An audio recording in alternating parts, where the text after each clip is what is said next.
Costa.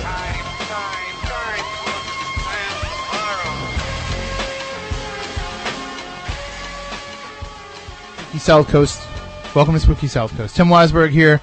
Matt Costa is here. Matt Moniz is not here. He's actually out in the field, kind of an emergency thing. We'll get into that in just a minute.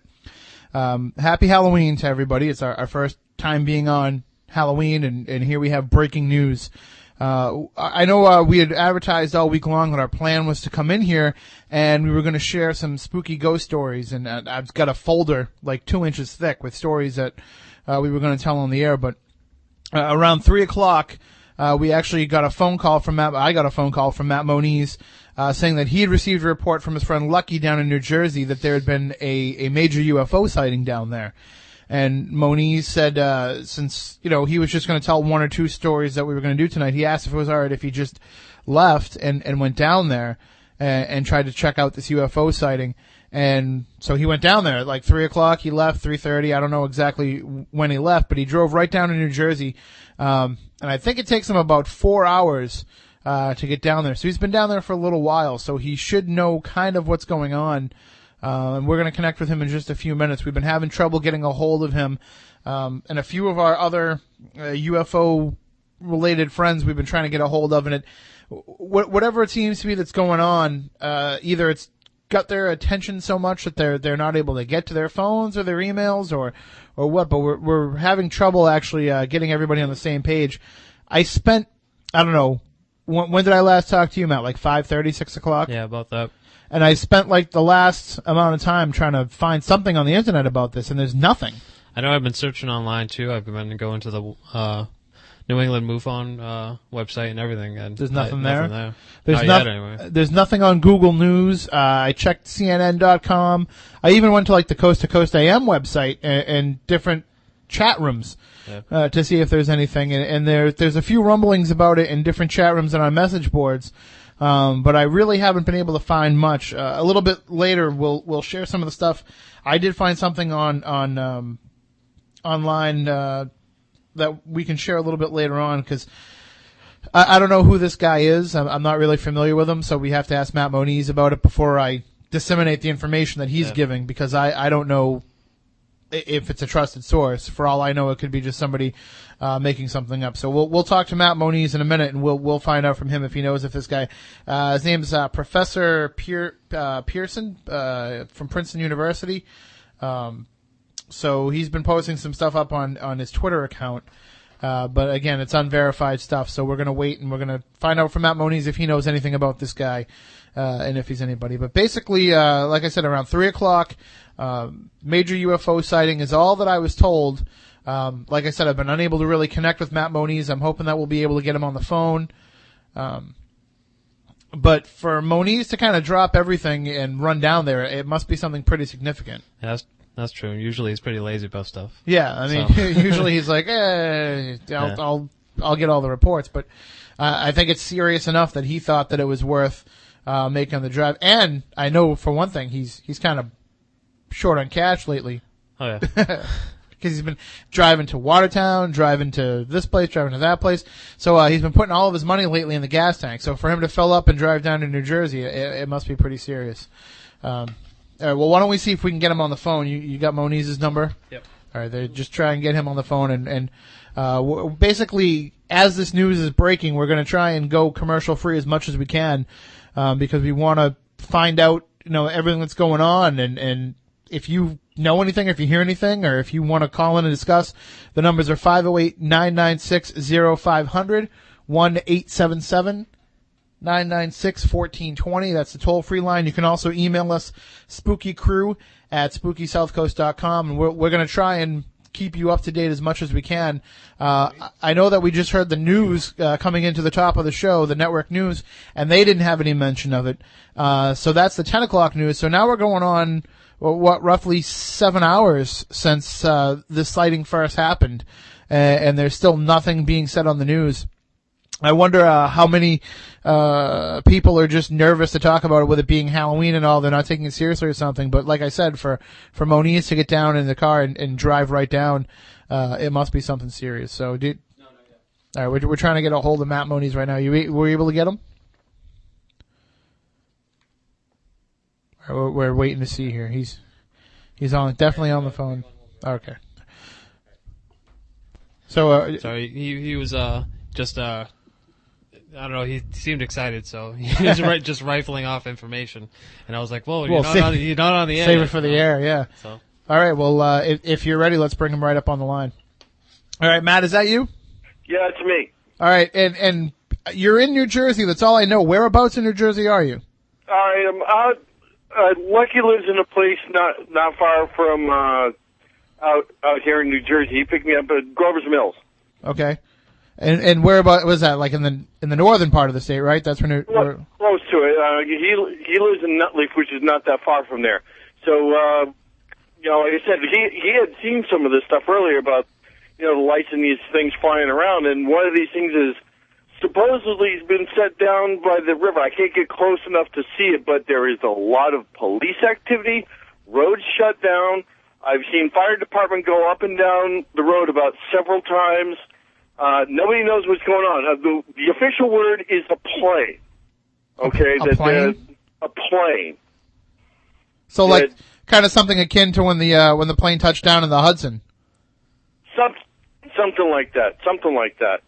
But I mean, other people have been reporting all kinds of other crazy stuff, and the person that originally started this information going, described something completely different from a plane. I can't see anything from where I'm at. Lucky's around one of the other corners. He's trying to get another look from a different angle. But there's definitely activity all over the place. And some of these cops are quite serious. They got, like, shotguns out and everything. They're like, they don't want people down in this area. I mean, this has got my undivided attention, put it that way. Well, and so what's the scene there like? I mean, obviously, like you said, there's lots of officials, but is there a lot of news media there? Are there a lot of reporters? Because we're not hearing anything about this on the news. We're not seeing anything on the internet. People with, camcorders and stuff like that. The occasional news truck drives by, but, I mean, you can't really get around there. That's the hard part. A lot of people bumbling around, but nobody knows what the hell's going on.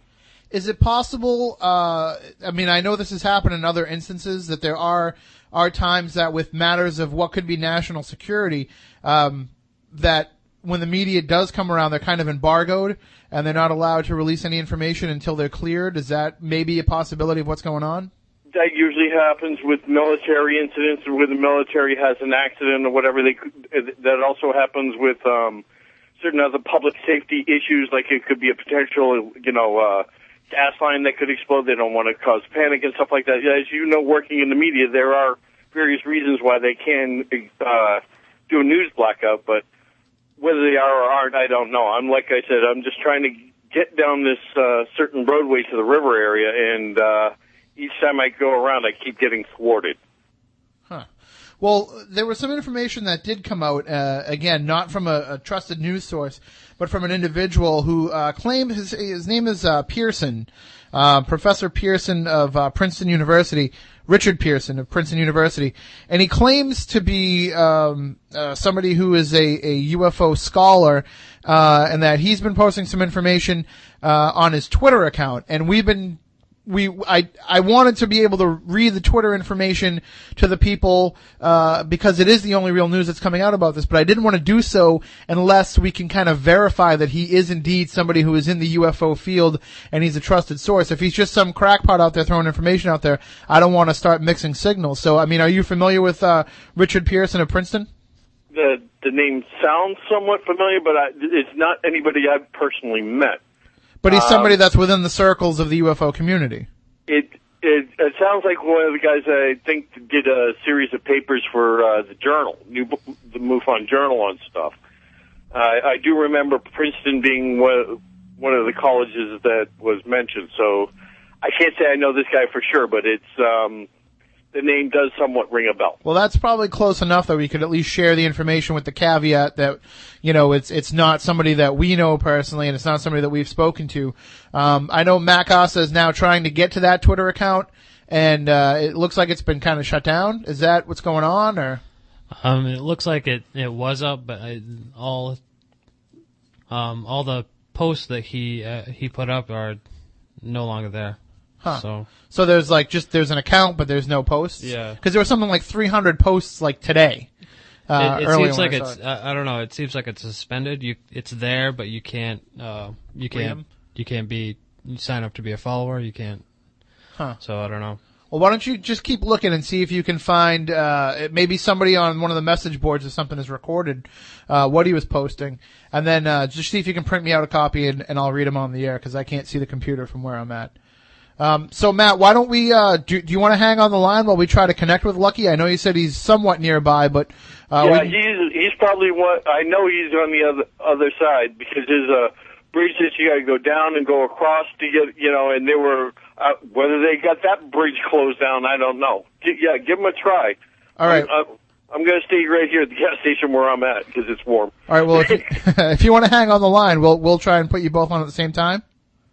If you want, yeah. Okay. We'll try and do that. So, go ahead, Matt. You can call Lucky. Here's his number here. I got it in my phone. So, Matt, now normally when you've been around these sites, I mean, obviously if there's still something going on and there's nothing happening, at least in the sky that you can see, the rumor is that something has landed. Is that what you would have to guess? That was one of the rumors that I heard. Like I said, I'm hearing several different things. One person saying it's definitely an alien aircraft that has crashed.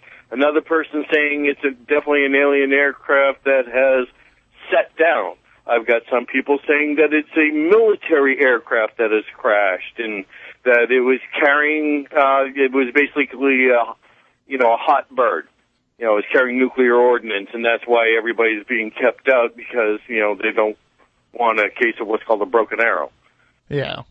So, there's definitely something going on, because I am definitely watching all these fire trucks and what looks to be black SUVs, and, something serious is definitely going on. I really have no experience with one of these sites myself. I mean, I've only kind of read about it after the fact. We're having trouble getting a hold of Lucky, it looks like. Yeah, I thought I had him, but then it kind of went staticky and cut out. Oh, okay. Yeah, I don't know if that means reception's been going in and out of here. Well, would there be a factor involved in that, or? Well, the weather out here isn't exactly the greatest. There may be some sort of electrical interference, whether deliberate or not deliberate. That's just speculation at my point. But we definitely have something going on. So, like I said, though, not having experience at these sites myself, is it possible that is this routine for something going on like this? Is this normally do you have this shutdown of an area if there's a supposed landing of some sort? Well, there was a small plane crash behind the firing range that I usually go to, and they do, have a police cordon off, the area, but this is not like this. This is why I'm thinking this may be something a little bit more than just your average aircraft coming down here. It's either something from beyond or, something of military nature. Either way, it's one of these things that you got to check out. You get the report, you have to check it out. Now, how much resistance are you meeting with trying to get closer to the site? Well, put it this way: these police officers, and they look like to be New Jersey State Troopers as well as various locals. Yeah, they have guns, and I happen to not bring mine, so I'm going to listen to them. Well, even if you had it, it'd be illegal because you cross state lines. Right. So, and plus, I don't think if anybody in uniform ever draws on you, it's a good idea to draw back. But I tend not to try and draw their fire whenever possible. So just we're trying to get Lucky on. He's Matt's still trying to connect with him. But when you first got the call, I mean, what were you told that was enough to make you decide to drive right down there? Well, I got a call from another friend that was in New Jersey. Then I got a call from Lucky, who had said he had heard from his friends, and they checked out something that they were seeing earlier in the sky north of where he lives. He was describing a series of lights doing some weird motions and stuff like that, and he was talking about military aircraft and helicopters flying around afterwards, and then, So I'm like, okay. I made a phone call to another friend I know down in the area, and they said that, they had heard a report of something, and then all of a sudden my friend calls me back and says, yeah, there's definitely something, down by the river here, and we're pretty sure it's something from off-world. So I was like, that's all I needed to hear, and I hopped the train and gone. That'd be enough. All right, I think we have Lucky on the line here, so let's get him on. He's one of the, at least in terms of our chain of events, he's one of the initial sighters one of the initial spotters of what this ship was. And Lucky, how are you? Hey, how you guys doing today? Oh, we're spooktacular and pretty excited because we thought we were coming in here telling spooky ghost stories tonight, campfire type stories, and here we have breaking news of a potential UFO landing. Yeah, I mean, it's something that was completely unexpected. Just being out there and just, kind of minding my own business, and there it is. Something I never thought I'd experience in my life. And what exactly was it that you saw? Daylight time, so you must have gotten a pretty good look at it. Yeah, the lights still were incredibly bright, which was surprising to me, and it was, hovering, and then it would move erratically back and forth, and I just kind of was stunned. I mean, it was something where, if I was thinking about it, I probably would have grabbed my camera phone, but it's just something you don't think about when you see something like that right off the bat. Well, that's unfortunately, that's what happens. We have all this technology at our fingertips, but it doesn't stop the awe factor when you run into something like this. Yeah, I'd always talked to Matt and said, if I ever see a UFO, I'll just snap a picture on my camera phone. But you know what? It doesn't work out like that. So, you living down there and the amount of time that you're waiting for Matt Moniz to come down there and help you kind of find out a little bit more about this. What's the scene been down there? The scene down here is kind of odd. They kind of closed off the area, and people in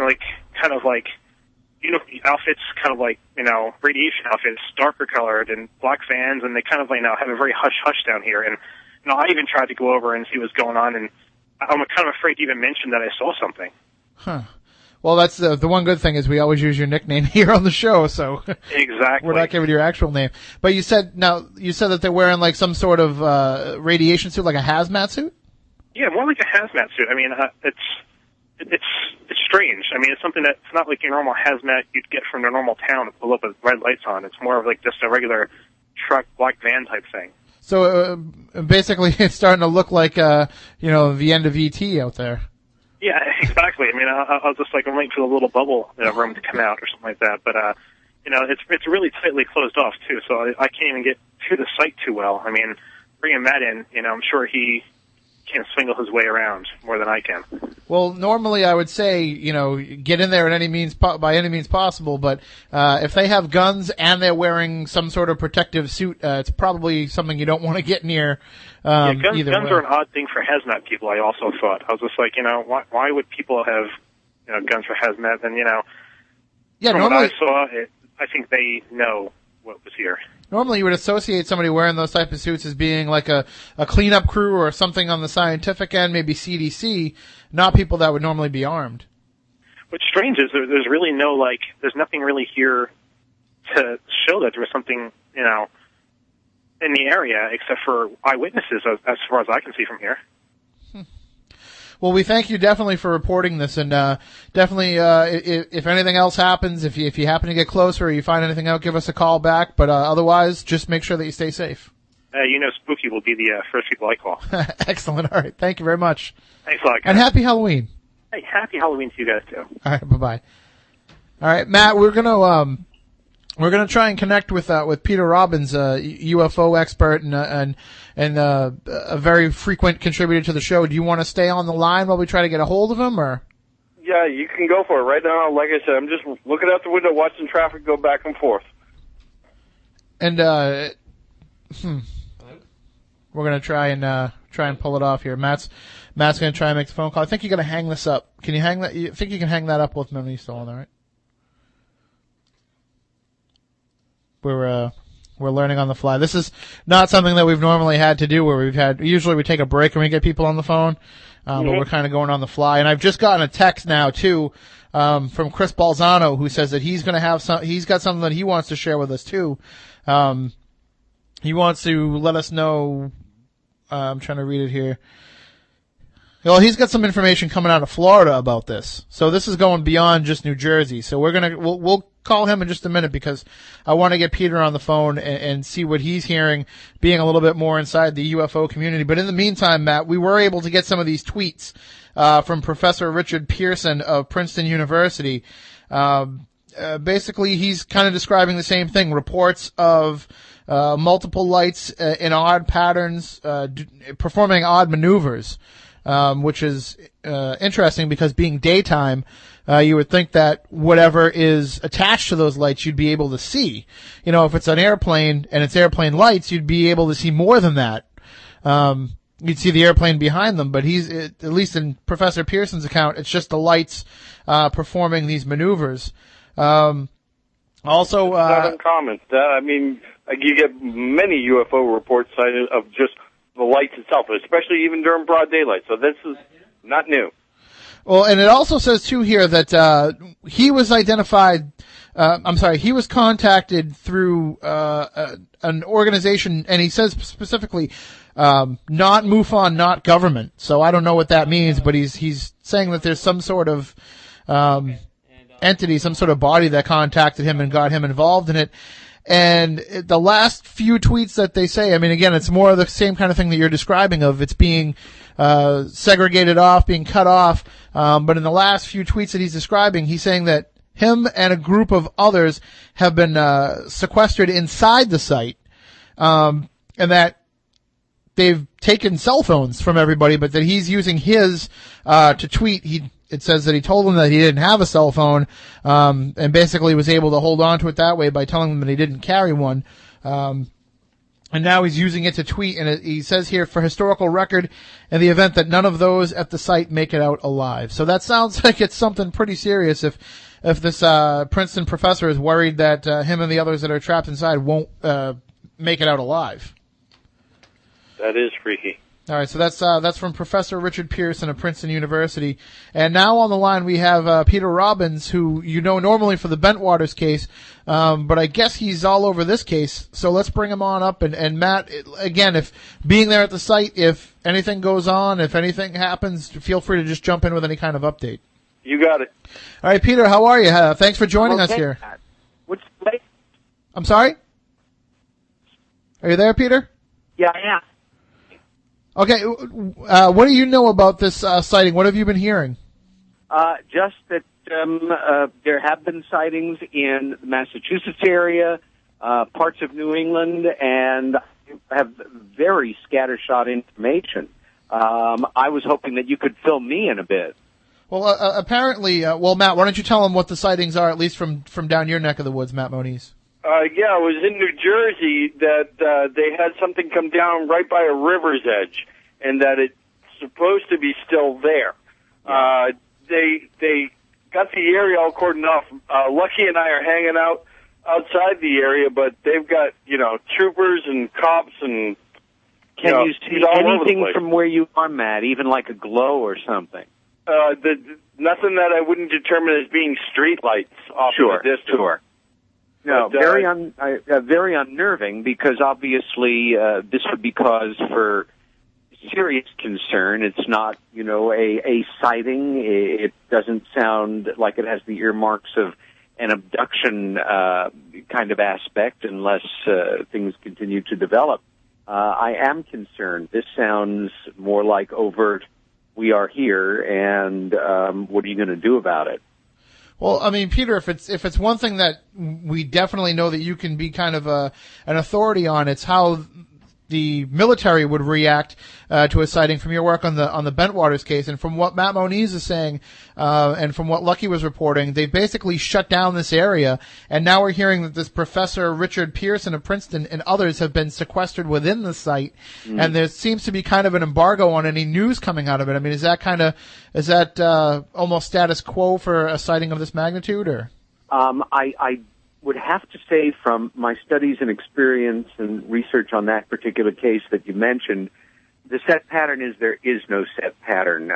In the case of the Rendlesham Forest incident, American Air Force personnel were brought into the area in question, were ordered to surround a situation. I say situation because it was at that point it appeared as a ground fog, a mist on the ground that ultimately UFO did appear there. I don't know. I am concerned about them reacting in a way that anticipates aggression and bringing in armaments, ordnance, all kinds of weaponry. We also have the factor of nervous individuals who might be very heavily armed, and shots can be fired in intention as well as under order. So that would concern me tremendously. All right. Well, definitely, if you hear anything more, give us a buzz back. But we'll just let you get back to trying to follow this story. There is some more news coming through. I am seeing now there is a UK UFO researcher named Peter Hopperich Stanton, and he is actually on site in New Jersey. This is coming from a news posting that's on one of these alternative news sites. Yeah.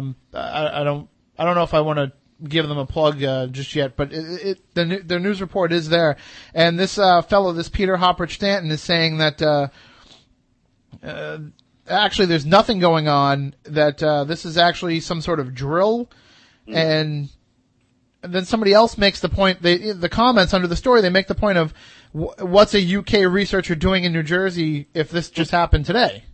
Well, number one, that could just be a matter of happenstance. Perhaps he's visiting a friend or something.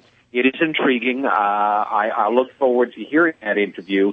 I will check in again, Tim, if I hear anything more, and good luck to your people on the ground there. All right, thank you very much. And it's not that far from you, Peter, so stay safe. Okay, thanks a lot. All right, take care. Thanks. Bye for now. Bye-bye.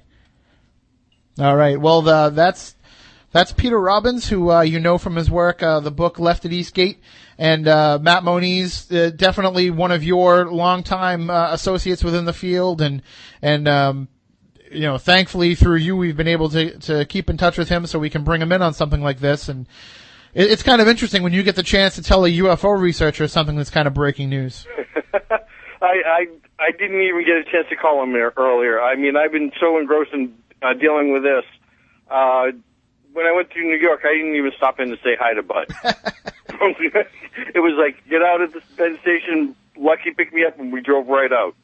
And I've been out here since. And the weather is not that great, but, every now and then I'll keep trying to go down various little side streets. But every time, if you're walking out here... Matt, I don't mean to cut you off, but there has been another Twitter posting by this Professor Richard Pearson.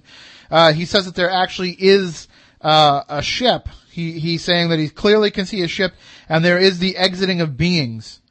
And he said, but what's happening is as soon as they are exiting the ship, they're dying. And then these are his words, not mine. It is unclear whether it's due to our atmosphere or if they're being poisoned in some manner. So there are beings, apparently. Okay. There's something coming out of that ship. So if you happen to get a chance, I don't think you'll get a chance to get close enough to see, but definitely don't be afraid to just interrupt us if something should happen. Well, I am, like I said, watching a bunch more cruisers fly up and down the road in each direction here. So with lights going. So things are definitely moving. We're talking about an actual real UFO landing then, and the presence of extraterrestrial individuals. Well, I can't confirm that. All I can say is I know that I can't get any further than where I'm at, and these guys actually mean business. Well, this is coming from Professor Richard Pearson, and he claims to have with him a news reporter named Carl Phillips from a New Jersey radio station, and they claim that they're going to be getting the report out there. He's working with this Carl Phillips to get the report out there. So again, we don't know how easily they're going to be able to do that if they've taken cell phones. I mean, thankfully we have this Twitter technology, something that maybe, I don't know, like 61 years ago we wouldn't even have had. All right, Chris Balzano is texting me again. He wants to get a hold of us about something that he's hearing from NASA down there. So Matt, let's get Chris Balzano on the phone. And Matt, I mean, this is crazy. This is almost like something out of H.G. Wells, that we actually have these reports of a UFO landing. Again, for those who are just joining us, a UFO has apparently landed in New Jersey, a town called Grover's Mill, and you said that's not too far from where does Lucky live? Yep. What town is he from? Nutley. So it's not that far from Nutley. Grover's Mill, New Jersey. This UFO has apparently landed, and at least according to Professor Richard Pearson of Princeton University, who is actually tweeting from his cell phone within the location, within the landing site, there have been beings who have exited the ship, and as soon as they exit the ship, they are dying. So there are UFOs, there are extraterrestrial beings who are exiting the ship and dying. And he says it's unclear whether it's from our atmosphere or if they're being poisoned by some of these agents that are around there. If that's the case, Matt Moniz, excuse me, my mouth's running dry here, but if that's the case, if they are being somehow poisoned or somehow being stopped by these agency officials, that could probably that would be seen as an act of aggression against these people, wouldn't it? I would take it as such, yeah. So I definitely would. And we have no idea how they're going to respond to that. All right, Chris Balzano is now joining us. You know him from the Massachusetts Paranormal Crossroads, his many books, and we need to have him come on and promote the new one, Picture Yourself Capturing Ghosts on Film. But for right now, Chris, you've actually got some reports coming out of Florida regarding this UFO sighting? I'm a ghost guy, but I don't know what I've got my foot in to. This has been a very weird 36 hours for me. Yesterday, I was asked by my in-laws to drive them. They're taking a cruise out to the Caribbean, I believe, and they were launching probably about maybe 20 miles from Cape Canaveral. So they asked us to drive us up there because we wanted to go to Halloween Horror Nights and all this. Sorry if I'm rambling. The Halloween Horror Nights in Orlando, and we had some friends there. So we dropped them off, and we got to Orlando, and the people we were staying with. Sorry, I've also probably smoked about a pack of cigarettes in the past 5 hours. But the people we were staying with, who he's asked me to kind of not mention his name. He's a reservist, and one of the things that they don't really publicize is that they cycle through these different reservists from the area whenever there's a space launch. And he had actually been involved in the launch earlier this week, and so it was really weird. He got a call to come back, which was almost unheard of because, they, like I said, they cycled them through. And he was on the phone for probably about 20 minutes, and he came back. This is a guy, he's about 6'3", and about 230, and he shaved head, goatee. And this is one of the toughest looking people that I've ever met in my life. And he's a hunter and all this other stuff. And he was pale. And he said he had to go. He really couldn't give much more information. We pressed him because he seemed really, almost hysterical. And he said that he had gotten some information that something odd had happened during the launch this week. And that he was being called back, that there was going to be another launch tonight, and this is what kind of like sparked the conversation, the phone call. He said that if we hear anything from the northeast, to get into the car immediately and drive to South Carolina, where his mother lives, and stay there until they hear otherwise. And so, I wanted.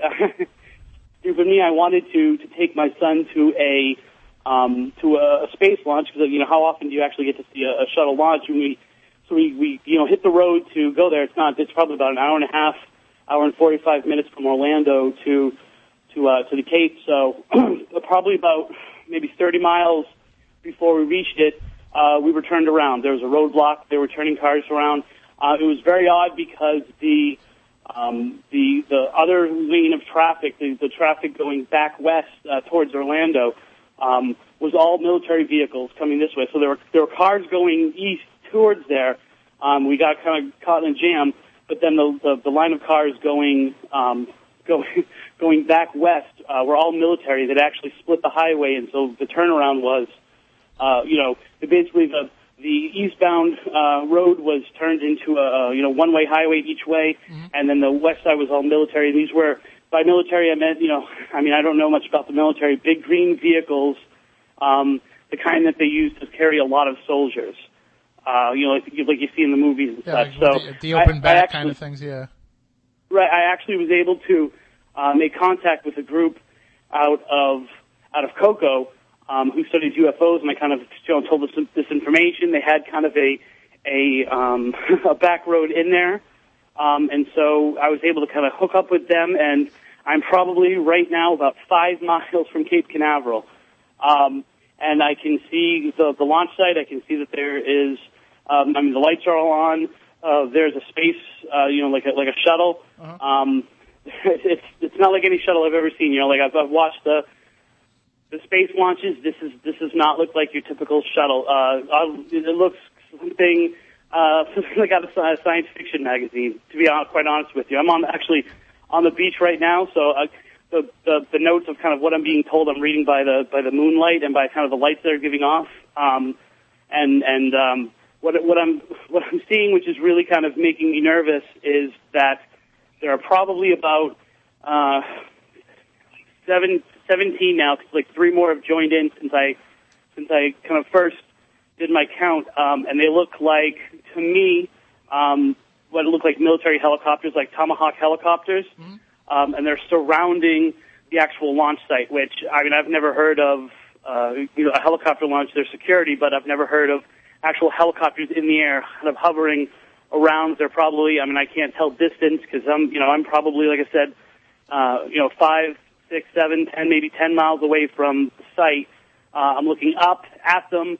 They look to be probably maybe 3 or 4 miles, like a perimeter almost around the space launch, and then the lights are all going. The clock that's usually up, you have a big clock that kind of counts things down. Mm-hmm. It's not working. This is not a spectator thing. As we were kind of making our way here, the group that I was with, who now I've unfortunately been separated from, they kind of had checkpoints. They were trying to bring a large group out here, and all the houses that we went to were basically evacuated, which makes me think that maybe those trucks were not carrying military somewhere, but kind of taking people out of this area. I think I got some activity going on out here. Right. The only reason why I know this is my wife and her friend actually tuned into Spooky South Coast to hear some spooky stories. And as soon as they heard the Northeast, their first call was to me. But like I said, I've been now actually separated from the group that I was with. So I'm kind of having to ride things out right now where I am. But Chris, we got Matt's breaking in. He's got something happening down his way, and that's the Space Shuttle Mercury, by the way. They got guns, dude. Oh! Yes. What's happening? Matt, we lost Matt Moniz. Matt, see if you can try and get a hold of him. See if you can get him back. But so Chris, that's the space shuttle Mercury that's slated to launch, at least according to the NASA website. And so for some reason they're taking protective measures against it. I don't know what Matt Moniz was just reporting. All he said is they have guns. He didn't say which side he'd be talking about has guns. But that is This isn't a space shuttle that I'm looking at right now. This is something definitely. It doesn't have the form of it. It looks a lot. It looks a lot thinner. It kind of has like a fat bottom, then thin. It's probably maybe 3/4 the size. It's not the space shuttle. They're claiming that the launch slated for tonight is the space shuttle Mercury. This isn't the Mercury. I don't know if the Mercury has something special from other shuttles. I'm going by what I know. This does not look like your typical NASA. There's no markings on it whatsoever. Is it? There are lights that show the hull, things like that. You usually see the NASA symbol, the little thing going into orbit. None of that stuff is here. And actually, in the past, since we've been talking, there are probably, once again, I can't tell, but over the ocean right now, maybe 3 or 4 bright red lights. Yep, two have split. So there's 4. There's 4 bright red lights now, way off in the distance. They're in the sky, but not kind of over the water, but not. It kind of just look like bright stars because they're that high up. and they seem to be moving kind of slowly, like they're getting a little bit larger, but they're not. They're still pretty off in the distance, but what's weird is, like I said, they're red, and they seem to be. I know you have slowly but moving. I know you have no military expertise or training, but if you had to guess, is this whatever is on the launch pad? Would you think that it's weaponized? You know, it sounds really silly and it sounds really stupid, but to me, it looks like a larger, thinner, longer version of the X-File of the X-Men jet. That's probably the best way that I can describe it. There's no visible weapons. There's no visible missiles underneath or on the wings, but it definitely looks like it's meant for speed and for engagement. I think it's becoming clear here, at least from the reports we're getting through Matt Moniz, through this piercing, that something has landed in New Jersey in a town called Grover's Mill, and it seems like there are entities, there are beings that are exiting the ship.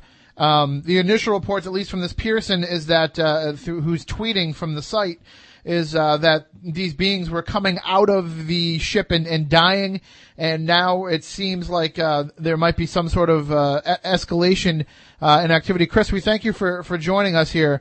We're going to try and find a little bit of news here, and we'll definitely keep you up to date. So if you hear anything else, definitely give us a call back. And if Jill's still listening, just please try and I can't guarantee that I can get out of here tonight, so I will hook up with you. You gave me the address, so get out now if you can, and I'll call you later, okay? I love you. Bye. All right, good luck and Godspeed, Chris.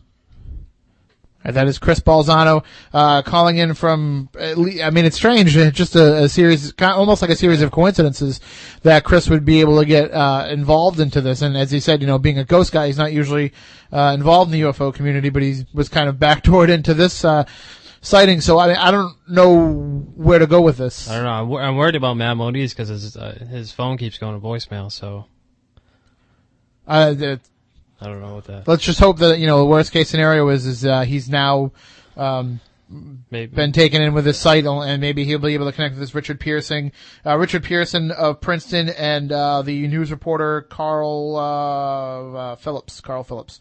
So they're trying to get more information out. Matt, have you been able to find any stories on the internet? Anything about this at all? Nothing yet. But. All right. Well, again, that's the situation that we're in right now. Normally, in today's world, in today's media environment, I can't imagine that anything would break like this and not be covered. There are some alternative news sites that have been posting up there about it. Again, we can't really confirm what they're saying because they're not a CNN, they're not an ABC News, they're not a trusted news site. So therefore, we wouldn't feel comfortable saying that, what's being posted there is fact. Again, we have these tweets from the Twitter account of Richard Pearson of Princeton University, but there's also the counterpoint that's being made by Peter Hopprich Stanton, a UK UFO researcher, who is claiming that there is nothing going on. I think now at this point, though, we can probably throw away those claims as being just counterspin. Because, I guess not counterspin, but just being spin. Because, Matt Moniz is on site giving us that report, and now we're hearing that there are beings. So, folks, they probably couldn't have picked a better day to do this if they're going to do it, if they're going to land here and announce their presence. What better day than Halloween? I don't know why they picked New Jersey. Nervous laughter here, nervous joke making, but all I know is that we're going to be here for we're coming up against the news break right now. We will be able to stay with you through the next hour. I think in the next hour we'll be able to get some more reports in. We're going to try and connect with a few more people that we know. I made some phone calls prior to coming into the show, to the Standard Times, to the Associated Press, to different news outlets that I work with, being in the news business, and I couldn't find anybody that could give me any lead on any of this. I have to assume that by now, if there is anything out there that's hit the wire, oftentimes what happens is we get it over the news wire, and then we disseminate the information through through our websites, through our newspapers. So it could be coming across the wire now and just not reaching, the general public through the internet. But we're going to try and find out what we can during the news break. I'll make a few more calls. I'll see what we can do. Obviously, no weekend weird. Obviously, we're just going to stick with this story for as much as we can. If you hear anything, please give us a call, 508-996-0500, 1-877-996-1420. Also email us, spookycrew@spookysouthcoast.com.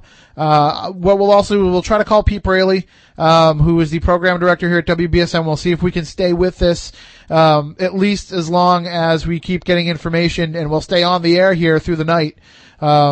Matt, I don't know if you have to be anywhere at a certain time, but I can go for at least a few hours after our regular time. We're going to try and stay with this story and see what we can find out.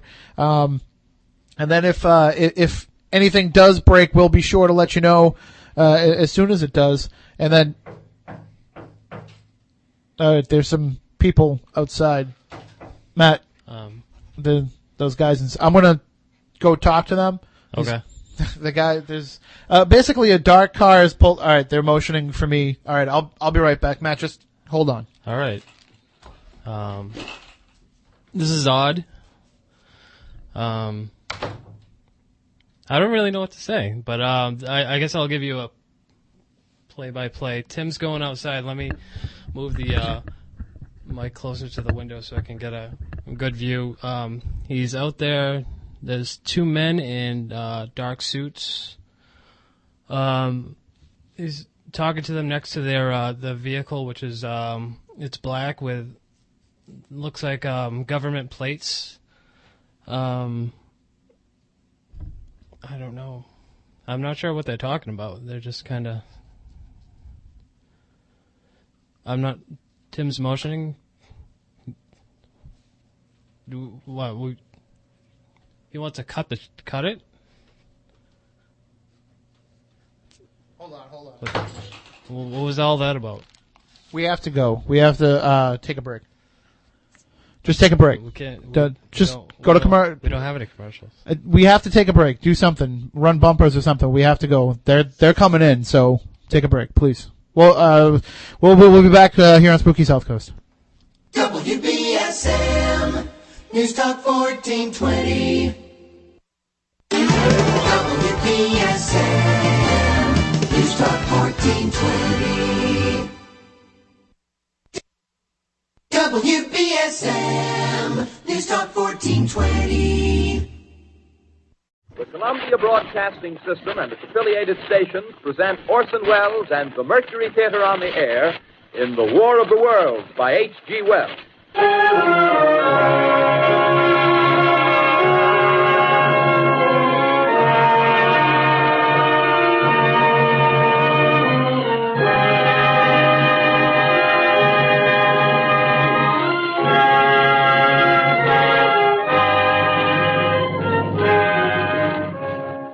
Ladies and gentlemen, the director of the Mercury Theater and star of these broadcasts, Orson Welles. We know now that in the early years of the 20th century, this world was being watched closely by intelligences greater than man's, and yet as mortal as his own. We know now that as human beings busied themselves about their various concerns, they were scrutinized and studied, perhaps almost as narrowly as a man with a microscope might scrutinize the transient creatures that swarm and multiply in a drop of water. With infinite complacence, people went to and fro over the earth about their little affairs, serene in the assurance of their dominion over this small, spinning fragment of solar driftwood, which by chance or design, man has inherited out of the dark mystery of time and space. Yet across an immense ethereal gulf, minds that are to our minds as ours are to the beasts in the jungle, intellects, vast, cool, and unsympathetic, regarded this earth with envious eyes and slowly and surely drew their plans against us. In the 39th year of the 20th century came the Great Disillusionment. Near the end of October, business was better. The war scare was over. More men were back at work. sales were picking up. On this particular evening, October 30th, the Crosley service estimated that 32 million people were listening in on radios. For the next 24 hours, not much change in temperature.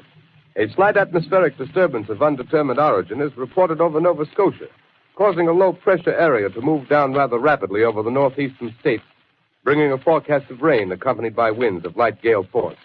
Maximum temperature 66, minimum 48. This weather report comes to you from the Government Weather Bureau. We take you now to the Meridian Room in the Hotel Park Plaza in downtown New York, where you will be entertained by the music of Raymond Raquello and his orchestra.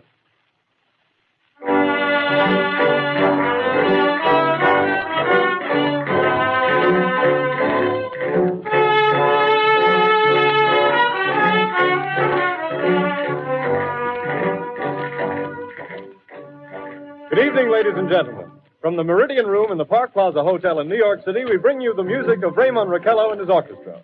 With a touch of the Spanish, Raymond Raquello leads off with La Comparsita.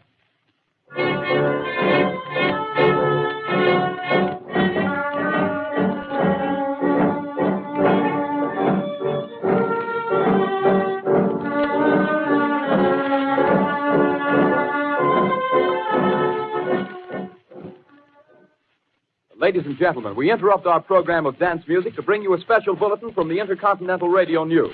At 20 minutes before 8 Central Time, Professor Farrell of the Mount Jennings Observatory, Chicago, Illinois, reports observing several explosions of incandescent gas occurring at regular intervals on the planet Mars. The spectroscope indicates the gas to be hydrogen and moving toward the Earth with enormous velocity. Professor Pearson of the observatory at Princeton confirms Farrell's observation and describes the phenomenon as, quote, like a jet of blue flame shot from a gun, unquote.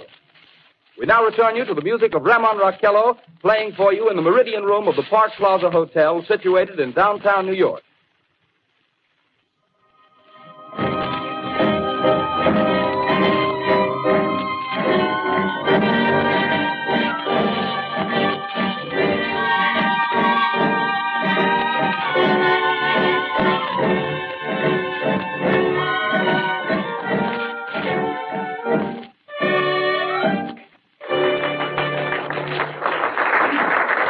And now a tune that never loses favor, the ever-popular Stardust, Raymond Raquello and his orchestra.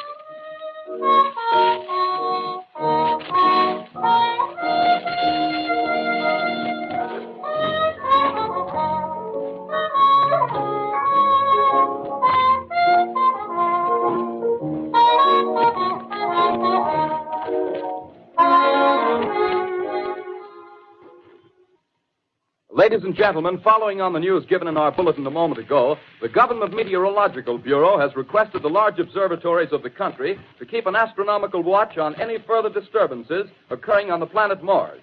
Due to the unusual nature of this occurrence, we have arranged an interview with the noted astronomer, Professor Pearson, who will give us his views on this event. In a few moments, we will take you to the Princeton Observatory at Princeton, New Jersey. We return you until then to the music of Raymond Raquello and his orchestra.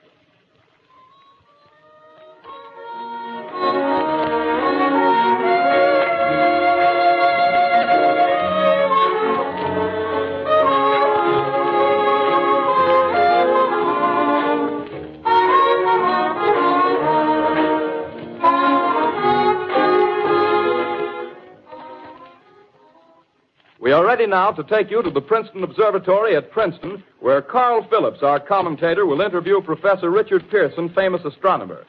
We take you now to Princeton, New Jersey. Good evening, ladies and gentlemen. This is Carl Phillips speaking to you from the observatory at Princeton. I'm standing in a large semicircular room, pitch black except for an oblong split in the ceiling. Through this opening, I can see a sprinkling of stars that cast a kind of frosty glow over the intricate mechanism of the huge telescope. The ticking sound you hear is the vibration of the clockwork. Professor Pearson stands directly above me on a small platform, peering through the giant lens. I'll ask you to be patient, ladies and gentlemen, during any delay that may arise during our interview. Besides the ceaseless watch of the heavens, Professor Pearson may be interrupted by telephone or other communications. During this period, he is in constant touch with the astronomical centers of the world. Professor, may I begin our questions? Any time, Mr. Phillips. Professor, Would you please tell our radio audience exactly what you see as you observe the planet Mars through your telescope? Nothing unusual at the moment, Mr. Phillips. A red disk swimming in the blue sea. Transverse stripes across the disk. Quite distinct now because Mars happens to be at the point nearest the Earth, in opposition, as we call it. In your opinion, what do these transverse stripes signify, Professor Pearson? Not canals, I can assure you, Mr. Phillips. See. Although that's the popular conjecture of those who imagine Mars to be inhabited. From a scientific viewpoint, the stripes are merely the result of atmospheric conditions peculiar to the planet. Then you're quite convinced, as a scientist, that living intelligence as we know it does not exist on Mars? I'd say the chances against it are 1,000 to 1. And yet, how do you account for these gas eruptions occurring on the surface of the planet at regular intervals? Phillips, I cannot account for it. By the way, Professor, for the benefit of our listeners, how far is Mars from the Earth? Approximately 40 million miles. Well, that seems a safe enough distance. Just a moment, ladies and gentlemen. Someone has just handed Professor Pearson a message. While he reads it, let me remind you that we are speaking to you from the observatory in Princeton, New Jersey, where we are interviewing the world-famous astronomer, Professor Pearson. One moment, please. Professor Pearson has passed me a message which he has just received. Professor, may I read the message to the listening audience? Certainly, Mr. Phillips. Ladies and gentlemen, I shall read you a wire addressed to Professor Pearson from Dr. Gray of the Natural History Museum, New York. Quote, 9:15 p.m. Eastern Standard Time. Seismograph registered shock of almost earthquake intensity occurring within a radius of 20 miles of Princeton. Please investigate. Signed, Lloyd Gray, Chief of Astronomical Division. Unquote. Professor Pearson, could this occurrence possibly have something to do with the disturbances observed on the planet Mars? Hardly, Mr. Phillips. This is probably a meteorite of unusual size, and its arrival at this particular time is merely a coincidence. However, we shall conduct a search as soon as daylight permits. Thank you, Professor. Ladies and gentlemen, for the past 10 minutes, we've been speaking to you from the observatory at Princeton, bringing you a special interview with Professor Pearson, noted astronomer. This is Carl Phillips speaking. We are returning you now to our New York studio.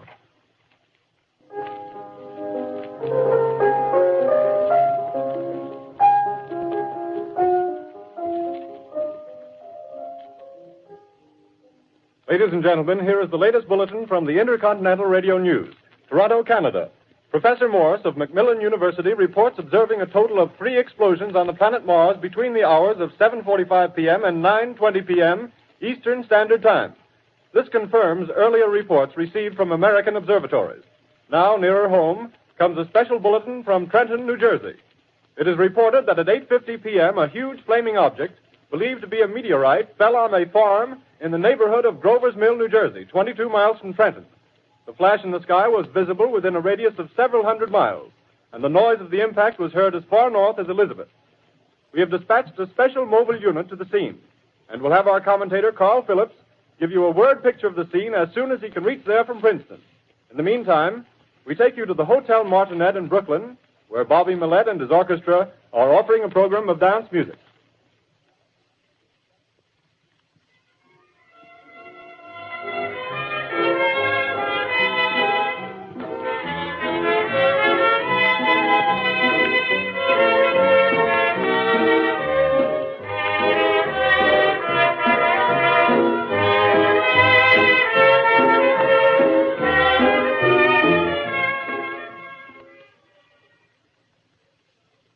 We take you now to Grover's Mill, New Jersey.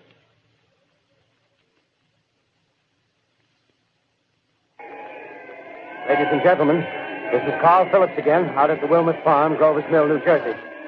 Professor Pearson and myself made the 11 miles from Princeton in 10 minutes. Well, I hardly know where to begin. To paint for you a word picture of the strange scene before my eyes, like something out of a modern Arabian Nights. Well, I just got here. I haven't had a chance to look around yet. I guess that's it. Yes, I guess that's the thing directly in front of me, half buried in a vast pit. Must have struck with terrific force. The ground is covered with splinters of a tree. It must have struck on its way down. But I can see the object itself doesn't look very much like a meteor. At least not the meteors I've seen. It looks more like a huge cylinder. Has a diameter of, what would you say, Professor Pearson? What's that? What would you say, what's the diameter of this? About 30 yards. About 30 yards. The metal on the sheath is Well, I've never seen anything like it. The color is sort of yellowish-white. It's curious. Spectators now are pressing close to the object in spite of the efforts of the police to keep them back, getting in front of my line of vision. Would you mind standing one side, please, while the police are pushing the crowd back? Here's Mr. Wilmot, owner of the farm here. He may have some interesting facts to add. Mr. Wilmot, would you please tell the radio audience as much as you remember of this rather unusual visitor that dropped in your backyard? A step closer, please. Ladies and gentlemen, this is Mr. Wilmot. Well, I was listening to the radio. Closer and louder, please. Pardon me? Louder, please, closer. Yes. I was listening to the radio and kind of drowsing. That professor fellow was talking about Mars, so I was half chosen and half... Yes, Mr. Wilmot, and then what happened? Well, as I was saying, I was listening to the radio, kind of halfway. Yes, Mr. Wilmot, and then you saw something. Well, not first off. I heard something. And what did you hear? A hissing sound like this. Kind of like a 4th of July rocket. Yes, then what? I turned my head out the window and would have sworn I was to sleep and dreaming. Yes? I seen a kind of greenish streak and then zingo. Something smacked the ground, knocked me clear out of my chair. Well, were you frightened, Mr. Wilmot? Well, I ain't quite sure. I reckon I was kind of riled. Well, thank you, Mr. Wilmot. Thank you very much. Yeah, you want me to tell No, that's quite all right. That's plenty. Ladies and gentlemen, you've just heard Mr. Wilmot, owner of the farm where this thing has fallen. I wish I could convey the atmosphere, the background of this fantastic scene. Hundreds of cars are parked in a field in back of us, and the police are trying to rope off the roadway leading into the farm, but it's no use. They're breaking right through. The car's headlights throw an enormous spotlight on the pit where the object's half buried. Now, some of the more daring souls now are venturing near the edge. Their silhouettes stand out against the metal sheen. One man wants to touch the thing. He's having an argument with the policeman. Now, the policeman wins. Now, ladies and gentlemen, there's something I haven't mentioned in all this excitement, but it's becoming more distinct. Perhaps you've caught it already on your radio. Listen, please. Do you hear it? It's a curious humming sound that seems to come from inside the object. I'll move the microphone nearer. Here. Now, we're not more than 25 feet away. Can you hear it now? Professor Pearson. Yes, Mr. Can you tell us the meaning of that scraping noise inside the thing? Possibly the unequal cooling of its surface. I say, do you still think it's a meteor, Professor? I don't know what to think. The metal casing is definitely extraterrestrial. Not found on this Earth. Friction with the Earth's atmosphere usually tears holes in a meteorite. This thing is smooth, and you can see its cylindrical Just a minute. shape. Something's happening. Ladies and gentlemen, this is terrific. This end of the thing is beginning to flake off. The top is beginning to rotate like a screw, and the thing must be hollow. He's moving. Keep back there. Keep back there. Keep those men back. Keep back there. Keep those idiots back. Take off. The top's loose. Look out there. Stand back. Ladies and gentlemen, this is the most terrifying thing I've ever witnessed. Wait a minute. Someone's calling someone or something. I can see turning out of that black hole two luminous discs. The eyes, it might be a face, might be almost... Good heavens, something wriggling out of the shadow like a gray snake. Now it's another one, and another one, and another one. They look like tentacles to me. Oh, yeah, I can see the thing's body. Now it's large as a bear. It glistens like wet leather, but that face, ladies and gentlemen, it's indescribable. I can hardly force myself to keep looking at it. It's so awful. The eyes are black, and they gleam like a serpent. The mouth is kind of V-shaped with saliva dripping from its rimless lips that seem to quiver and pulsate. And the monster, or whatever it is, can hardly move. It seems weighed down by possibly gravity or something. The thing's rising up now, and the crowd falls back. They've seen plenty. The most extraordinary experience, ladies and gentlemen. I can't find words. Well, I'll pull this microphone with me as I talk. I'll have to stop the description until I can take a new position. Hold on, will you, please? I'll be right back in a minute.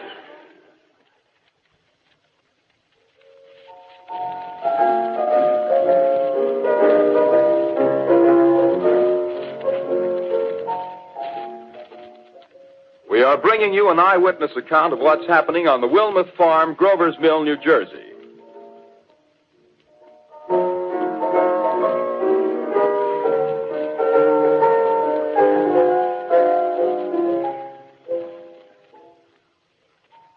We now return you to Carl Phillips at Grover's Mill. Ladies and gentlemen, my aunt. Ladies and gentlemen, here I am, back of a stone wall that adjoins Mr. Wilmer's garden. From here, I get a sweep of the whole scene. I'll give you every detail as long as I can talk and as long as I can see. More state police have arrived. They're drawing up a cordon in front of the pit. About 30 of them. No need to push the crowd back now. They're willing to keep their distance. The captain's conferring with someone. Can't quite see who. Oh, yes, I believe it's Professor Pearson. Yes, it is. Now they've parted, and the professor moves around one side, studying the object, while the captain and two policemen advance with something in their hands. I can see it now. It's a white handkerchief tied to a pole. Flag of truce. If those creatures know what that means, what anything means. Wait a minute, something's happening. A humped shape is rising out of the pit. I can make out a small beam of light against a mirror. What's that? There's a jet of flame springing from the mirror, and it leaps right at the advancing men. It strikes them head on. Lord, they're turning into flames. Now the whole field's caught up by the woods, the barns, the gas tanks of the automobiles spreading everywhere. It's coming this way now, about 20 yards to my right.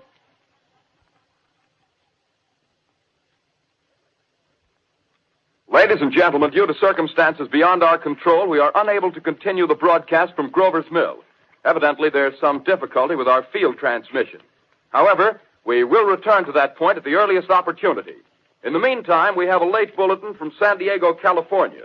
Professor Indelkoffer, speaking at a dinner of the California Astronomical Society, expressed the opinion that the explosions on Mars are undoubtedly nothing more than severe volcanic disturbances on the surface of the planet.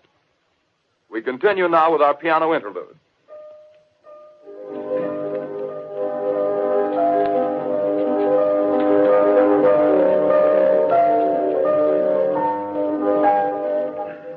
Ladies and gentlemen, I've just been handed a message that came in from Grover's Mill by telephone. Just one moment, please. At least 40 people, including 6 state troopers, lie dead in a field east of the village of Grover's Mill. Their bodies burned and distorted beyond all possible recognition. The next voice you hear will be that of Brigadier General Montgomery Smith, commander of the state militia at Trenton, New Jersey. I have been requested by the governor of New Jersey to place the counties of Mercer and Middlesex as far west as Princeton and east to Jamesburg under martial law. No one will be permitted to enter this area except by special pass issued by state or military authorities. 4 companies of state militia are proceeding from Trenton to Grover's Mill and will aid in the evacuation of homes within the range of military operations. Thank you. You have just been listening to General Montgomery Smith, commanding the state militia at Trenton. In the meantime, further details of the catastrophe at Grover's Mill are coming in. The strange creatures, after unleashing their deadly assault, crawled back in their pit and made no attempt to prevent the efforts of the firemen to recover the bodies and extinguish the fire. The combined fire departments of Mercer County are fighting the flames which menace the entire countryside. We have been unable to establish any contact with our mobile unit at Grover's Mill, but we hope to be able to return you there at the earliest possible moment. In the meantime, we take you to... Just one moment, please. Ladies and gentlemen, I have just been informed that we have finally established communication with an eyewitness of the tragedy. Professor Pearson has been located at a farmhouse near Grover's Mill, where he has established an emergency observation post. As a scientist, he will give you his explanation of the calamity.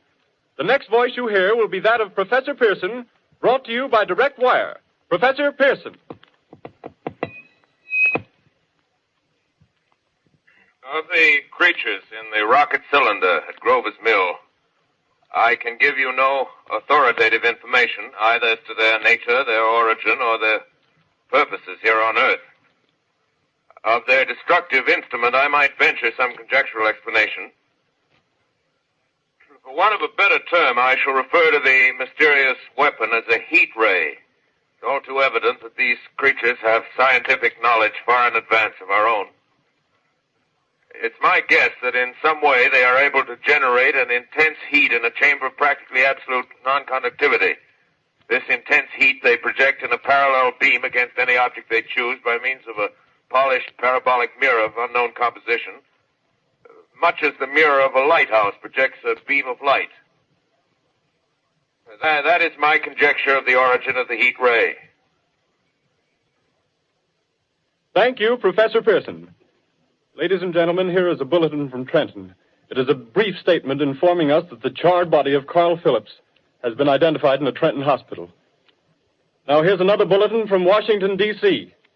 The Office of the Director of the National Red Cross reports 10 units of Red Cross emergency workers have been assigned to the headquarters of the state militia, stationed outside of Grover's Mill, New Jersey. Here's a bulletin from State Police, Princeton Junction. The fires at Grover's Mill and vicinity are now under control. Scouts report all quiet in the pit, and there is no sign of life appearing from the mouth of the cylinder. Now, ladies and gentlemen, we have a special statement from Mr. Harry McDonald, Vice President in charge of operations. We have received a request from the State Militia of Trenton to place at their disposal our entire broadcasting facilities.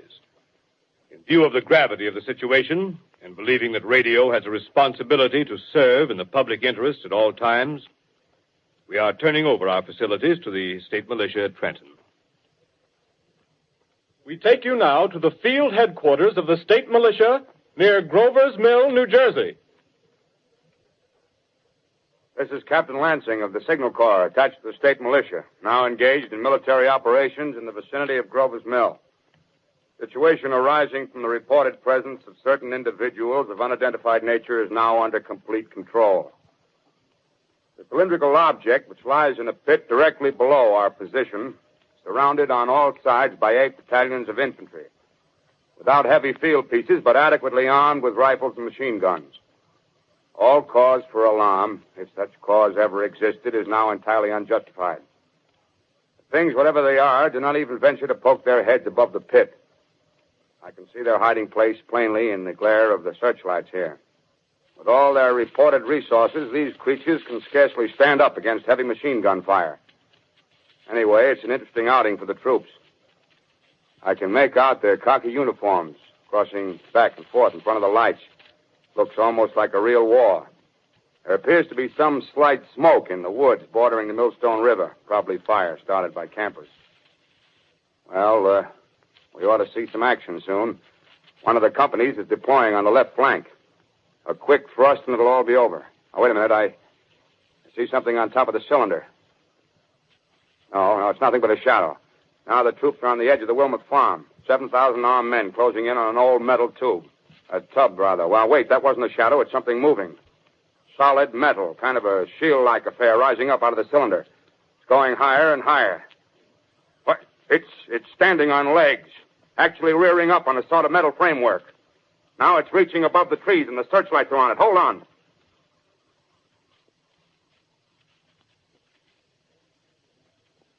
Ladies and gentlemen, I have a grave announcement to make. Incredible as it may seem, both the observations of science and the evidence of our eyes lead to the inescapable assumption that those strange beings who landed in the Jersey farmlands tonight are the vanguard of an invading army from the planet Mars. The battle which took place tonight at Grover Mills has ended in one of the most startling defeats ever suffered by an army in modern times. 7,000 men armed with rifles and machine guns pitted against a single fighting machine of the invaders from Mars. 120 known survivors. The rest strewn over the battle area from Grover's Mill to Plainsboro, crushed and trampled to death under the metal feet of the monster, or burned to cinders by its heat ray. The monster is now in control of the middle section of New Jersey and has effectively cut the state through its center. Communication lines are down from Pennsylvania to the Atlantic Ocean. Railroad tracks are torn and service from New York to Philadelphia discontinued, except routing some of the trains through Allerton and Phoenixville. Highways to the north, south, and west are clogged with frantic human traffic. Police and army reserves are unable to control the mad flight. By morning, the fugitives will have swelled Philadelphia, Camden, and Trenton, it is estimated, to twice their normal population. Martial law prevails throughout New Jersey and eastern Pennsylvania. At this time, we take you to Washington for a special broadcast on the national emergency. The Secretary of the Interior. Citizens of the nation, I shall not try to conceal the gravity of the situation that confronts the country, nor the concern of your government in protecting the lives and property of its people. However, I wish to impress upon you, private citizens and public officials, all of you, the urgent need of calm and resourceful action. Fortunately, this formidable enemy is still confined to a comparatively small area, and we may place our faith in the military forces to keep them there. In the meantime, placing our faith in God, we must continue the performance of our duties, each and every one of us, so that we may confront this destructive adversary with a nation united, courageous, and consecrated to the preservation of human supremacy on this earth. I thank you. You have just heard the Secretary of the Interior speaking from Washington. Bulletins too numerous to read are piling up in the studio here. We're informed that the central portion of New Jersey is blacked out from radio communication due to the effect of the heat ray upon power lines and electrical equipment. Here's a special bulletin in New York. Cables have been received from English, French, and German scientific bodies offering assistance. Astronomers report continued gas outbursts at regular intervals on the planet Mars.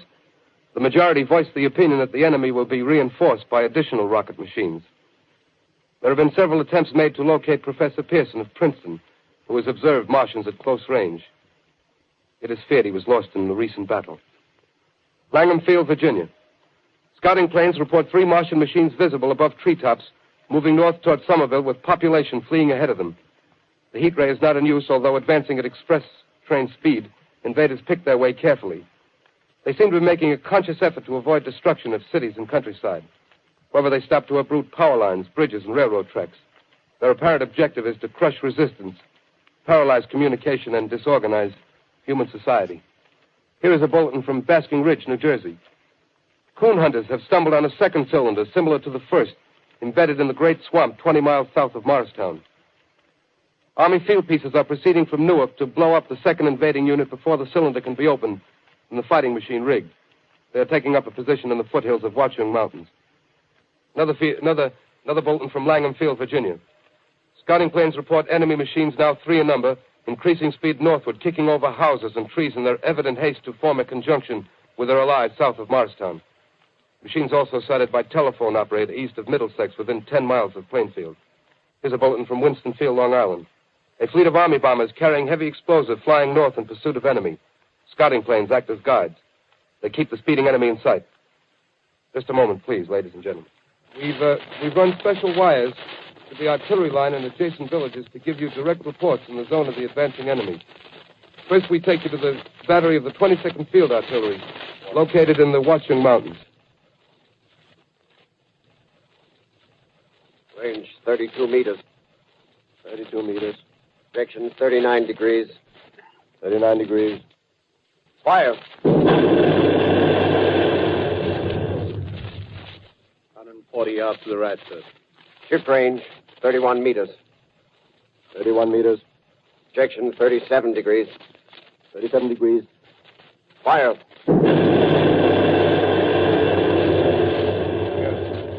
Hit, sir. Got the tripod of one of them. That's off.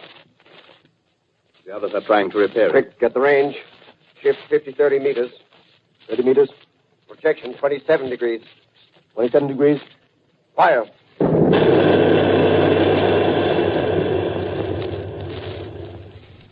Can't see the shell land, sir. Letting off a smoke. What is it? Black smoke, sir. Moving this way. Lying close to the ground. Moving fast. Put on gas mask. Get ready to fire. Shift to 24 meters. 24 meters. Projection 24 degrees. 24 degrees. Fire.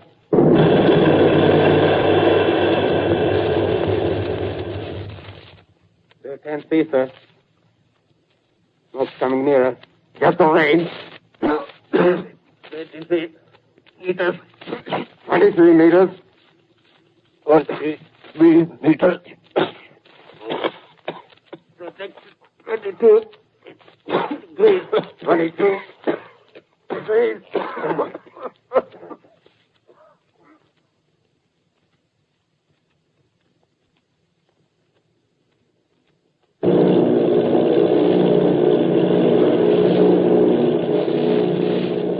Army bombing plane V-843 off Bayonne, New Jersey. Lieutenant Vogt, commanding 8 bombers, reporting to Commander Fairfax, Langham Field.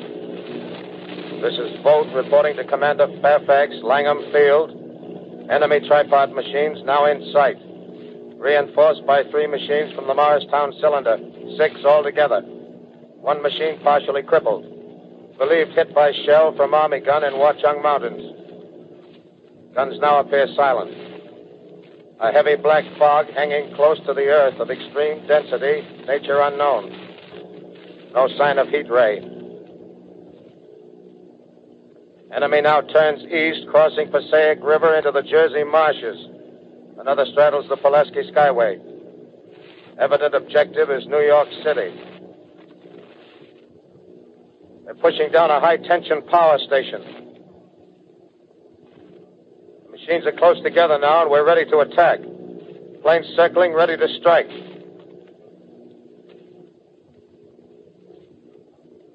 A 1,000 yards, and we'll be over the first.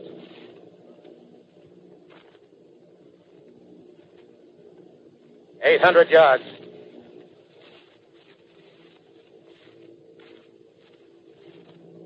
$600.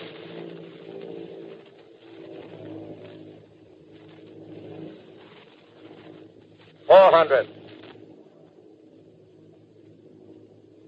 $200. There they go. The giant arm raised. Green flash. They're spraying us with flame. 2,000 feet. Engines are giving out. No chance to release bombs. Only one thing left. Drop on them, plane and all. We're diving on the first one. Now the engine's gone. 8.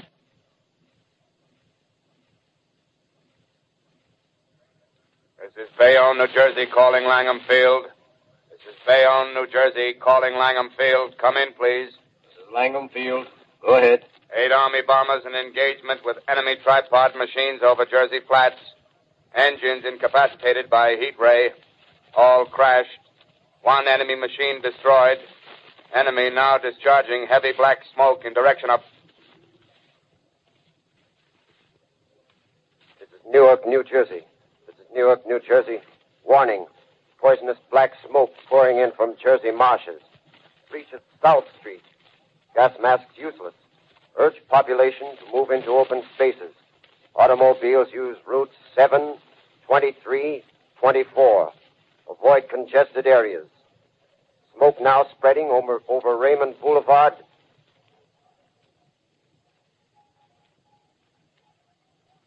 X2L calling CQ, 2X2L calling CQ, 2X2L calling 8X3R. Come in, please. This is 8X3R coming back at 2X2L. How's reception? How's reception? K, please. Where are you, 8X3R? What's the matter? Where are you?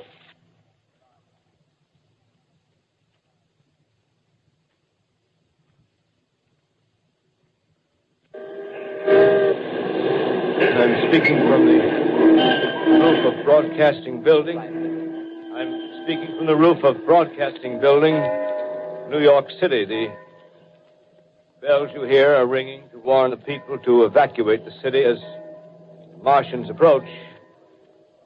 Estimated in the last 2 hours, 3 million people have moved out along the roads to the north.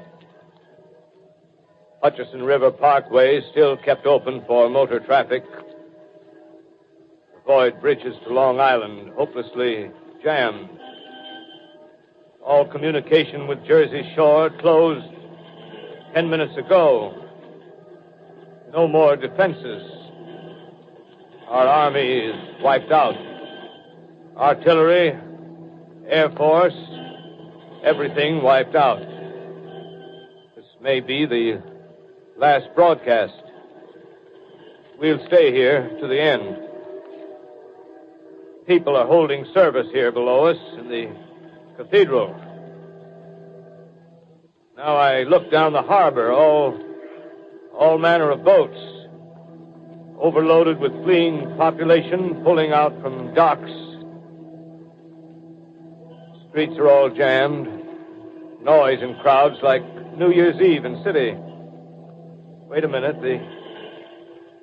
The enemy is now in sight above the Palisades. Five great machines. First one is crossing the river. I can see it from here, wading the Hudson like a man wading through a brook. A bulletin is handed me. Martian cylinders are falling all over the country. One outside of Buffalo, one in Chicago, St. Louis. Seem to be timed and spaced. Now the first machine reaches the shore. He stands watching, looking over the city. The steel cowlish head is even with the skyscrapers. He waits for the others. They rise like a line of new towers on the city's west side. Now they're lifting their metal hands. This is the end now. Smoke comes out, black smoke drifting over the city. People in the streets see it now. They're running toward the East River, thousands of them, dropping in like rats. Now the smoke's spreading faster. It's reached Times Square. People are trying to run away from it, but it's no use. They're falling like flies. Now the smoke's crossing 6th Avenue, 5th Avenue, 100 yards away. It's 50 feet.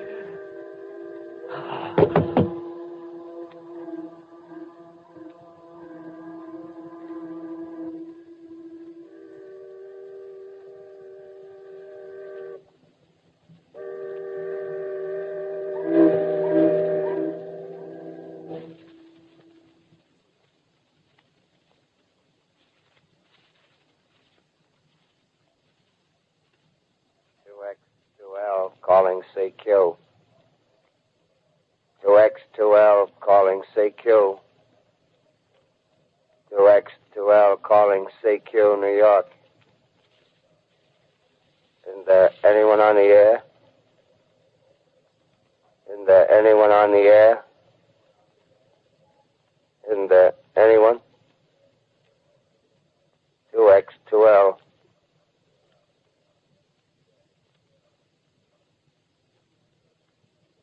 You are listening to a CBS presentation of Orson Welles and the Mercury Theater on the Air in an original dramatization of The War of the Worlds by H.G. Wells. The performance will continue after a brief intermission. This is the Columbia Broadcasting System. The War of the Worlds by H.G. Wells, starring Orson Welles and the Mercury Theater on the Air.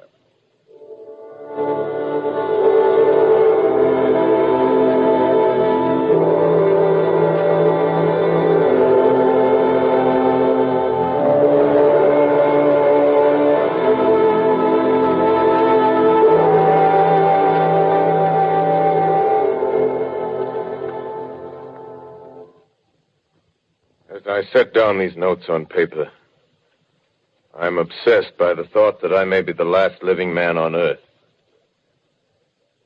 I've been hiding in this empty house near Grover's Mill, a small island of daylight cut off by the black smoke from the rest of the world. All that happened before the arrival of these monstrous creatures in the world now seems part of another life. A life that has no continuity with the present. Furtive existence of the lonely derelict who pencils these words on the back of some astronomical notes bearing the signature of Richard Pearson. I look down at my blackened hand and I try to connect them with a professor who lives at Princeton and who on the night of October 20th glimpse through his telescope an orange splash of light on a distant planet. My wife, my colleagues, my students, my books, my observatory, my world. Where are they? Did they ever exist? Am I Richard Pearson? What day is it? Do days exist without calendars? Does time pass when there are no human hands left to wind the clocks? Writing down my daily life, I tell myself I shall preserve human history between the dark covers of this little book that was meant to record the movements of the stars. But to write, I must live, and to live, I must eat. Find moldy bread in the kitchen and an orange not too spoiled to swallow. Keep watch at the window.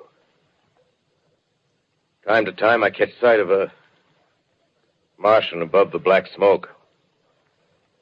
Smoke still holds the house in its black coil, but at length there's a hissing sound, and suddenly I see a Martian mounted on his machine, spraying the air with a jet of steam as if to dissipate the smoke. I watch in a corner as his huge metal legs nearly brush against the house. Exhausted by terror, I fall asleep. Morning. Morning. Sun streams in the window. The black cloud of gas is lifted, and the scorched meadows to the north look as though a black snowstorm had passed over them. I venture from the house. I make my way to a road, no traffic. Here and there, a wrecked car, baggage overturned, a blackened skeleton. Push on north. For some reason, I feel safer trailing these monsters than running away from them. And I keep a careful watch. I've seen the Martians feed. Should one of their machines appear over the top of trees, I'm ready to fling myself flat on the earth. Come to a chestnut tree. October. Chestnuts are ripe. Fill my pockets. I must keep alive. 2 days I wander in a vague northerly direction through a desolate world. Finally, I notice a living creature. A small red squirrel in a beech tree. I stare at him and wonder. He stares back at me. I believe at that moment the animal and I shared the same emotion. The joy of finding another living being. Push on north. I find dead cows in a brackish field, and beyond the charred ruins of a dairy, the silo remains standing guard over the wasteland like a lighthouse. Deserted by the sea. Astride the silo perches a weathercock. The arrow points north. North. Next day, I come to a city. City vaguely familiar in its contours, yet its buildings strangely dwarfed and leveled off as if a giant had sliced off its highest towers with a capricious sweep of his hand. Reached the outskirts. I found Newark. Newark, undemolished but humbled by some whim of the advancing Martians. Presently, with an odd feeling of being watched, I caught sight of something crouching in a doorway. I made a step towards it. It rose up and became a man. A man armed with a large knife. Stop! Where do you come from? I come from many places. A long time ago, from Princeton. Princeton, huh? That's near Grover's Mill. Yes. Grover's Mill. There's no food here. This is my country. All this end of town down the river. There's only food for one. Which way are you going? I don't know. I guess I'm looking for people. Hey, what was that? Did you hear something just then? No. Only a bird. A live bird. Yeah. You get to know that birds have shadows these days. Say, we're in the open here. Let's crawl in this doorway here and talk. Have you seen any Martians? No. They're going over to New York. Night, the sky's alive with their lights, just as if people were still living in it. By daylight, you can't see them. 5 days ago, a couple of them carried something big across the flats from the airport. I think they're learning how to fly. Fly? Yeah, fly. Then it's all over with humanity. Stranger, there's still you and I. 2 of us left. Yeah. They got themselves in solid. They wrecked the greatest country in the world. Those green stars, they're probably falling somewhere every night. They've only lost 1 machine. There isn't anything to do. We're done. We're licked. Where were you? You're in a uniform. Yeah, what's left of it. I was in the militia. National Guard. That's good. There wasn't any war. Any more than there's war between men and ants. Yes, but we're eatable ants. I found that out. What'll they do to us? I thought it all out. Right now, we're caught as we're wanted. A Martian only has to go a few miles to get a crowd on the run. But they won't keep on doing that. They'll begin catching us systematic, like keeping the best and storing us in cages and things. They haven't begun on us yet. Not begun? Not begun. All that's happened so far is because we don't have sense enough to keep quiet. Bothering them with guns and such stuff and losing our heads and rushing off in crowds. No, instead of our rushing around blind, we got to fix ourselves up. Fix ourselves up according to the way things are now. Cities, nations, civilization, progress. Yes, but if that's so, what is there to live for? Well, there won't be any more concerts for 1,000,000 years or so and no nice little dinners at restaurants. If it's amusement you're after, I guess the game's up. What is there left? Life, that's what. I want to live. Yeah, and so do you. We're not going to be exterminated. And I don't mean to be caught either. Tamed and fattened and bred like an ox. What are you going to do? I'm going on. Right under their feet. I got a plan. We men as men, we're finished. We don't know enough. We got to learn plenty before we got a chance. We've got to live and keep free while we learn, see? I've thought it all out, see? Well, tell me the rest. Well, it isn't all of us that are made for wild beasts. That's what it got to. That's what it got to be. That's why I watched you. Watched you. All those little office workers that used to live in these houses. They be no good. They haven't any stuff in them. They used to run off to work. I've seen hundreds of them running to catch their commuter's train in the morning, afraid they'd get canned if they didn't. Running back at night, afraid they wouldn't be in time for dinner. Lives insured and a little invested in case of accidents. Yeah, and on Sundays, worried about the hereafter. Well, the Martians, they'll be a godsend for those guys. Nice, roomy cages, good food, careful breeding, no worries. Yeah, after a week or so of chasing around the fields on empty stomachs, they'll come and be glad to be caught. You've thought it all out, haven't you? Sure, you bet I have. That isn't all. These Martians are going to make pets of some of them. Train them to do tricks. Who knows, get sentimental over the pet boy who grew up and had to be killed. Yeah, and some maybe, they'll train to hunt us. Oh, no, it's impossible. Human Yes, they will. There's men who do it gladly. If one of them ever comes after me, why... In the meantime, you and I and others like us, where are we to live when the Martians own the Earth? I got it all figured out. We'll live underground. I've been thinking about the sewers. Under New York, there are miles and miles of them. The main ones, they're big enough for anybody. Then there's cellars, vaults, underground storerooms, railway tunnels, subways. You begin to see, huh? We'll get a bunch of strong men together. No weaklings. That rubbish, out. As you meant me to go. All right. Give you a chance, didn't I? Won't quarrel about that. Go on. Well, we got to make safe places for us to stay in, see? Get all the books we can. Science books. That's where men like you come in, see? We raid the museums. We'll even spy on the Martians. May not be so much we have to learn before Just imagine this. 4 or 5 of their own fighting machines suddenly start off. Heat rays right and left. Not a Martian in them. Not a Martian in them, see? But men. Men who've learned the way how. May even be in our time. Gee. Imagine having one of them lovely things with a heat ray wide and free. We'd turn it on Martians. We'd turn it on men. We'd bring everybody down on their knees.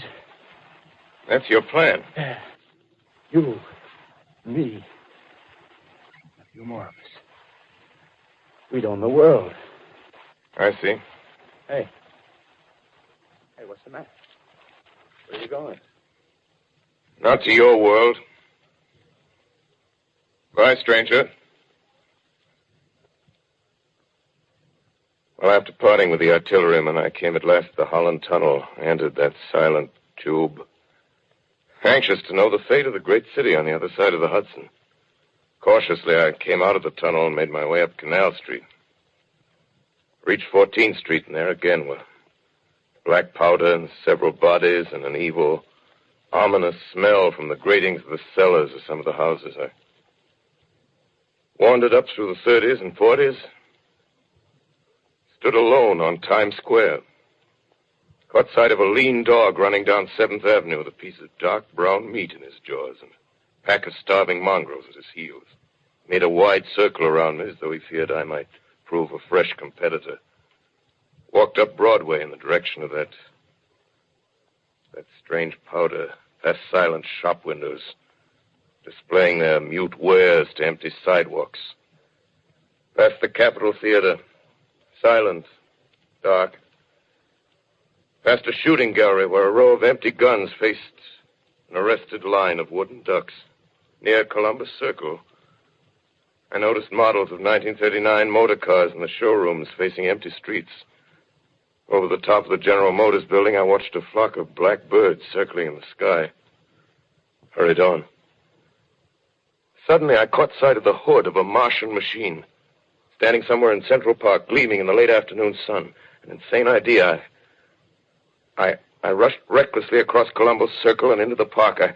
I climbed a small hill above the pond at 60th Street, and from there I could see, standing in a silent row along the mall, 19 of those great metal titans, their cowls empty, their steel arms hanging listlessly by their sides. I looked in vain for the monsters that inhabit those machines. Suddenly, my eyes were attracted to the immense flock of black birds that hovered directly below me. They circled to the ground. And there before my eyes, stark and silent, lay the Martians with the hungry birds pecking and tearing brown shreds of flesh from their dead bodies. Later, when their bodies were examined in laboratories, it was found that they were killed by the putrefactive and disease bacteria against which their systems were unprepared. Slain, after all, man's defenses had failed by the humblest thing that God, His wisdom, has put upon this earth. Before the cylinder fell, there was a general persuasion that through all the deep of space, no life existed beyond the petty surface of our minute sphere. Now we see further. Dim and wonderful is the vision I've conjured up in my mind of life spreading slowly from this little seedbed of the solar system throughout the inanimate vastnesses of sidereal space. But a remote dream, maybe that the destruction of the Martians is only a reprieve to them and not to us. Is the future ordained, perhaps? Strange it now seems to sit in my peaceful study at Princeton, writing down this last chapter of the record, begun at a deserted farm in Grover's Mill. Strange to watch children playing in the streets. Strange to see young people strolling on the green where the new spring grass heals the last black scars of a bruised earth. Strange to watch the sightseers enter the museum where the dissembled parts of a Martian machine are kept on public view. Strange when I recall the time when I first saw it, Bright and clean-cut, hard, and silent under the dawn of that last great day.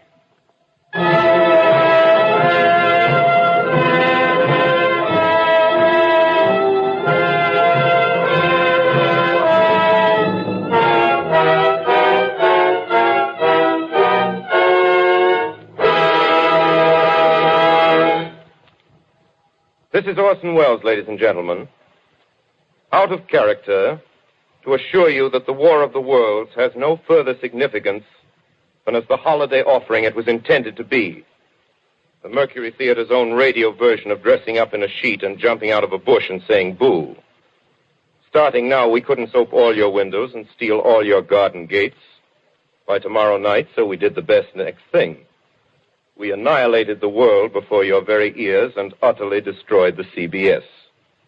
You will be relieved, I hope, to learn that we didn't mean it and that both institutions are still open for business. So goodbye, everybody, and remember, please, for the next day or so, the terrible lesson you learned tonight. That grinning, glowing, globular invader of your living room is an inhabitant of the pumpkin patch, and if your doorbell rings and nobody's there, that was no Martian. It's Halloween.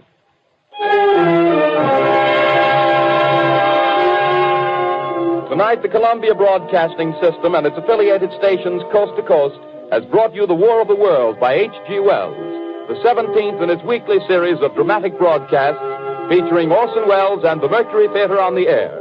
Next week, we present a dramatization of 3 famous short stories. This is the Columbia Broadcasting System.